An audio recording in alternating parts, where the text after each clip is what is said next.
আমার বাড়িতে যারা আসে আমি তাদের সহযোগিতা করতে পারি না, কিন্তু আমি যাদের বাড়িতে যাই তাদের সহযোগিতা করতে পারি। আমরা সব সময় আল্লাহর কাছে সাহায্য চাইমু। যে কোনো জিনিসের যদি জরুরত পড়ে তখন আমরা আল্লাহর কাছে সাহায্য চাইমু।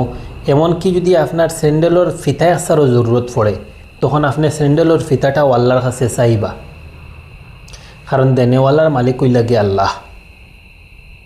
আর আল্লাহ কার দ্বারা কোন মানুষের দ্বারা সাহায্য করাই তাই কেন আল্লাহ খুব ভালো জানত্রা। আল্লাহ যদি চাইন যে তরসব বিল্লাল ভাইয়ের দ্বারা আপনারে সাহায্য করাইতা, তাহলে তরসব বিল্লাল ভাই আপনার বাড়িতেই আজিবা, আপনি তরসব বিল্লাল ভাইয়ের বাড়িতে যাওয়া লাগতো না। আর তরসব বিল্লাল ভাইয়ে ভিডিওর মাধ্যমে কিতা কইন আপনারা শুনিয়া যাইবা। সবে মন দিয়ে ভিডিওটা শুনবা আর ভিডিওটা শেয়ার করে দিবা।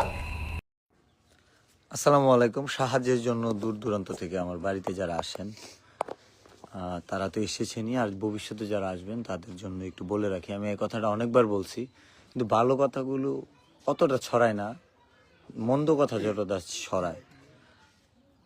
আমার বাড়িতে আসলে আমি আসলে আমার হাত পা বাঁধা, কিছু করতে পারি না, কারণ বাড়িতে যদি একজন মানুষ সাহায্যের জন্য আসতো না হয় দিতে পারতাম, কিন্তু যে আসো তো ভাবে আমিই যাচ্ছি।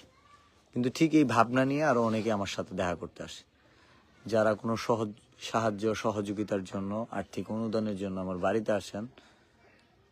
আমি নিষেধ করি না আসার জন্য।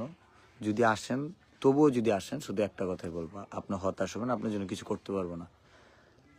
আমার বাড়িতে যারা আসে আমি তাদের সহযোগিতা করতে পারি না, কিন্তু আমি যাদের বাড়িতে যাই তাদের সহযোগিতা করতে পারি। কারণ আমার বাড়িতে যখন আসে তখন আমার সাধ্য থাকে না এতগুলো মানুষকে সামলানোর। আল্লাহ যখন আমার ভালো কোনো কাজের জন্য কবুল করে, আমি জানিও না কার বাসায় যাব, কিন্তু আমি শুধু এটা বুঝি যে এই মানুষটার সহযোগিতা দরকার, সাহায্য দরকার। সো ওই মানুষটার সহযোগিতা সাহায্য পায়। আপনার যদি আমার মাধ্যমে আমি যদি উসিলা হয়ে থাকি আপনার যদি কোনো সহায়তার জন্য, তাহলে আমি ঠিক আপনার বাসায় পৌঁছাবো। ঠিক আপনি যত দূরে, যত দেশের যে কোনো প্রান্তে থাকেন না কেন। আমরা টেকনাফ গিয়া ওয়াইকং ইউনিয়নে টাকা দিয়েছি নয়াবাড়ি, আমি জীবনেও যাইনি, অথচ 5 বছর আমি কক্সবাজারে ছিলাম, ইনানি ছিলাম, কিন্তু ওয়াইকং ইউনিয়নে কখনো যাইনি। ওই লোকে কখনো দেখিনি, না ও দেখছে আমাকে, না কখনো আমার বাসায় আসছিল। অ্যান্ড বগুড়ায় যে 3টা পুড়ে যাওয়া বাড়ি, আমি বগুড়ায় ছিলাম, উনি এমন না আমার বাসায় আসছিল। 25,000 টাকা আমাদের স্টার থেকে আসে, বলছি একজনকে দিয়ে দিব।